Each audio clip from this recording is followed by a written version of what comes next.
अस्सलाम वालेकुम नाज़रीन। इस एपिसोड के शुरुआत में हम देखते हैं काई कबीले की बुलंदी पर से उस्मान साहब घोड़े पर सवार सामने आते हैं और हान उनसे कहता है ओलोगान और एहसन बेकी कहीं नजर नहीं आ रहे, लेकिन अलबाई नामी कुत्ता वो कबीले में है। यह सुनकर उस्मान साहब कहते हैं हम घास की गांठों को जलाकर उनके ऊपर फेंकेंगे, हम अल्लाह के हुक्म से आज अपने कबीले को वापस लेंगे। उस्मान साहब के तलवार लहराते साथ ही उनके सब साथी आहिस्ता आहिस्ता सामने आते हैं। कबीले में मंगोल मश्क कर रहे होते हैं और बुलंदी पर उस्मान साहब को देखते साथी रुक जाते हैं। एक मंगोल कहता है ये उस्मान है, हमला होने वाला है, चलो। ये कहते और सुनते साथ ही वो सब वैशी भाग पड़ते हैं। उस्मान साहब के साथ बड़ी तादाद में सिपाही दिखाई देते हैं। मंगोलों को आगे बढ़ता हुआ देखकर उस्मान साहब के साथी घास को आग लगा देते हैं और उस्मान साहब के इशारे पर घास के गोले मंगोलों की जानिब छोड़ दिए जाते हैं। जिस रास्ते से भी वो गोले गुजरते हैं आग ही आग दिखाई देती है। बड़ी तादाद में आगे बढ़ते हुए मंगोल आग की लपेट में आ जाते हैं। आग फैलते ही चली जाती है। मंगोल बुरी तरह से उसकी लपेट में आके झुलसते हैं। कोई आग लगने के बाद भागता है मगर नहीं भाग पाता। बगैर सरबराह के वैश्य मंगोल अंधाधुंध भागते हुए बड़ी तादाद में नुकसान उठाते हैं। कुछ गोले खेमों से भी जा टकराते हैं जिससे उन्हें भी आग लग जाती है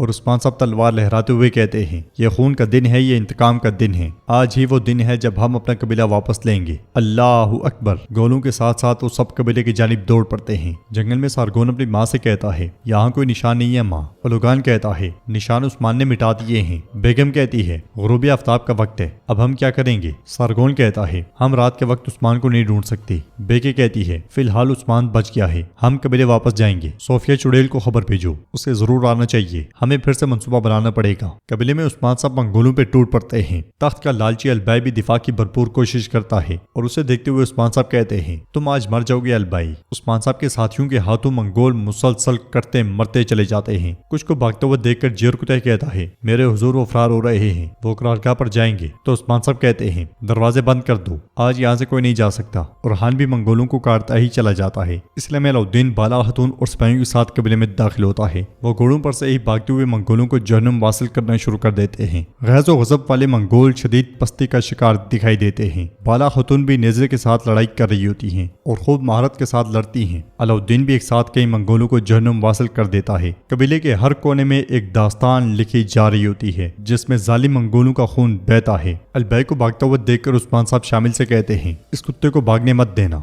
यह सुनते साथ ही शामिल भागते हुए अलबाई का रास्ता रोक लेता है और कहता है कहाँ भाग रहे हो गीदड़। अलबाई एकदम से उस पर हमलावर होता है मगर शामिल उसकी एक नहीं चलने देता और उसका कुल्हाड़ा भी गिरा देता है। फिर अपनी भी तलवार छोड़ देता है और उस पर टूट पड़ता है। अलबाई जमीन पे गिर जाता है। शामिल उस पर बैठ के खूब मुक्के बरसाता है। अलबाई का मुंह लाल हो जाता है। शामिल कहता है अपनी गद्दारी की कीमत अदा करने से पहले कहाँ जा रहे हो, उठो मेरे हुजूर तुमसे हिसाब लेंगे। ये कहते साथ ही उसे घसीटते हुए ले जाता है। कबीले से सब मंगोल मारे जाते हैं और हान खुश होते हुए कहता है फतह हमारी है। सब अल्लाहु अकबर के नारे बुलंद करते हैं और अल्लाह का शुक्र अदा करते हैं। शामिल अलबाई को लाकर उस्मान साहब के सामने घुटनों के बल बिठा देता है और कहता है यह कुत्ता अब अपनी मौत का इंतजार कर रहा है। उस्मान साहब अलबाई से पूछते हैं तुम कैसे काई हो, तुम अपनी नस्ल से कैसे मुंह मोड़ सकते हो, बोलो कमीने बोलो। तो वहाने वाली आयशा कहती है यह आदमी मेरा हकीकी बाप नहीं है उस्मान साहब, ये हकीकी काई भी नहीं है। उस्मान साहब हैरान होते हुए पूछते हैं क्या कह रही हो आयशा। तो आयशा कहती है मैंने खेमे में से बात करते हुए सुना, इसने मेरे बाबा को मारकर उनकी जगह ली।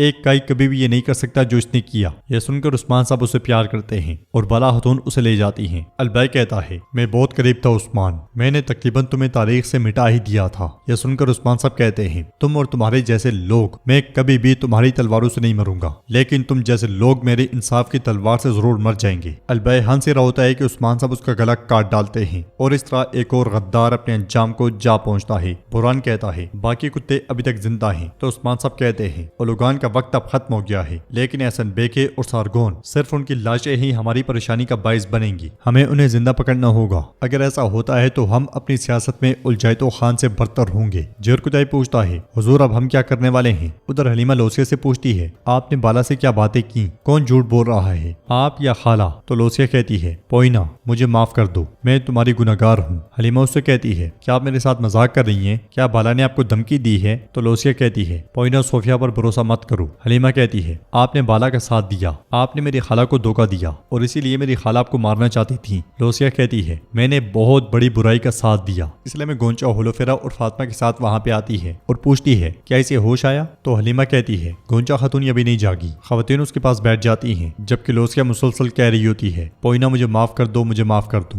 तो होलोफेरा कहती है पोइना ये तो हलीमा का नाम है। फातिमा गुस्से में लोसिया से कहती है तुमने हमारी बहन को हम سے چھین لیا، اگر وہ تمہیں معاف کر بھی دے تو ہم معاف نہیں کریں گے۔ ادھر احسن بیگ اولوگان اور بیگم کے ساتھ کائی کے کمرے میں داخل ہوتی ہے۔ کائی سپاہیوں نے منگول لباس پہنا ہوتا ہے، سب اپنے مزے میں آگے بڑھتے ہی چلے جاتے ہیں۔ اس بات سے لا علم کے قبیلہ اب عثمان صاحب کے ہاتھ میں ہے۔ اولوگان آگے بڑھتے ہوئے کہتا ہے، کہاں ہے البائی؟ اسے کہو جلدی سامنے آئی۔ مگر سرداری خیمے کا دروازہ کھلتا ہے اور عثمان صاحب اپنے ساتھیوں کے ساتھ سامنے آتے ہوئے کہتے ہیں، ہم نے اس غدار کو سزا دے دی، ہم نے اس کا سر قلم کر دیا۔ یہ سنتے ساتھ ہی بیگم کو ایک زوردار دھچکا لگتا ہے۔ احسن بیگم کہتی ہے، تم نے بہت بڑی غلطی کی ہے عثمان، یہ جنگ اب تم سب کو ختم کر دے گی۔ اس کے ساتھ ہی عثمان صاحب کے ساتھی اپنے چہرے عیاں کرنا شروع کر دیتے ہیں۔ پورے قبیلے میں عثمان صاحب کے سپاہیوں کو دیکھ کر وہ سب بہت زیادہ پریشان ہو جاتے ہیں۔ انہیں چاروں طرف سے گھیر لیا جاتا ہے۔ عثمان صاحب تلوار بے نیام کرتے ہوئے کہتے ہیں، چلو پھر دیکھتے ہیں۔ جیسے جیسے عثمان صاحب آگے بڑھتے ہیں وہ ڈر کے مارے پیچھے ہٹنا شروع ہو جاتے ہیں اور بیگی بلی بنے ہوئے دکھائی دیتے ہیں، دائیں بائیں آگے پیچھے صرف اور صرف کائی۔ عثمان صاحب کہتے ہیں، تمہارا وقت آ گیا ہے اولوگان، آج تمہیں مجھ سے کون بچائے گا؟ حملہ سپاہیوں حملہ۔ چاروں طرف سے سپاہی ان پہ ٹوٹ پڑتے ہیں۔ ادھر خیمے میں لوسیا کی طبیعت بگڑتی ہوئی دیکھ کر حلیمہ کہتی ہے، میں علاؤالدین صاحب کو بلاتی ہوں، وہ آپ کا علاج کریں گے۔ وہ جیسے ہی اٹھ کے جانے لگتی ہے لوسیا کہتی ہے، صوفیہ میں اس کی برائی پہ خاموش رہی، میں خاموش رہی جب وہ تمہارے خاندان سے تمہیں چھین رہی تھی۔ حلیمہ کہتی ہے، میرا خاندان مر چکا ہے، آپ نے میری حفاظت کی، آپ نے میری پرورش کی۔ لوسیا کہتی ہے، یہ سب جھوٹ تھا، تمہارا خاندان مرا نہیں ہے۔ قبیلے میں ایک اور جنگ جاری ہوتی ہے اور چند منگول پستے ہوئے دکھائی دیتے ہیں، انہیں گاجر مولی کی طرح کاٹا جا رہا ہوتا ہے، لیکن اسی لمحے اولوگان سردار ایاز کو زخمی کرتا ہے اور گھٹنوں کے بل لے آتا ہے، پھر ایک لمحے میں اپنی تلوار ان کے پیٹ سے آر پار کر دیتا ہے۔ اپنی موت کا خوف اسے پاگل کر رہا ہوتا ہے، دائیں بائیں اس کے سپاہی کرتے مرتے جا رہے ہوتے ہیں۔ بیگم بھاگ رہی ہوتی ہے کہ برہان اس کے سامنے آ جاتا ہے اور کہتا ہے، کہاں جا رہی ہو بیگم؟ کیا تمہیں لگا تھا کہ تم اس سب سے بچ جاؤ گی؟ یہ کہتے ساتھ وہ بیگم پہ حملہ ور ہوتا ہے۔ بیگم بھی بڑی پھرتی دکھاتی ہے مگر برہان جلدی اسے قابو کر لیتا ہے اور کہتا ہے، آخری دعا پڑھ لو غدار۔ یہ کہتے ساتھ اس کا گلا کاٹنے ہی لگتا ہے کہ یوسف اس کا وار روک لیتا ہے اور کہتا ہے، اس کا خون میرے لیے حلال ہے، رک جائیں برہان بے۔ یہ سنتے ساتھ ہی برہان وہاں سے چلا جاتا ہے۔ منگول یوسف پہ حملہ ور ہوتے ہیں تو بیگم بھاگ پڑتی ہے۔ منگول کو جہنم واصل کرنے کے بعد یوسف پھر سے بیگم کے پیچھے بھاگتا ہے۔ تو ناظرین، اس کے ساتھ ہی ایپیسوڈ بھی اختتام پذیر ہوتی ہے۔ ویڈیو پسند آئے تو لائک کر دیں، شیئر کر دیں، سبسکرائب نہیں کیا ہوا تو سبسکرائب کرنے کے ساتھ ساتھ گھنٹی والے آئیکن کو دبانا مت بھولیں۔ ملتے ہیں انشاءاللہ نیکسٹ ویڈیو میں، تب تک کے لیے رکھیں اپنا اور اپنوں کا بہت زیادہ خیال۔ اللہ نگہبان۔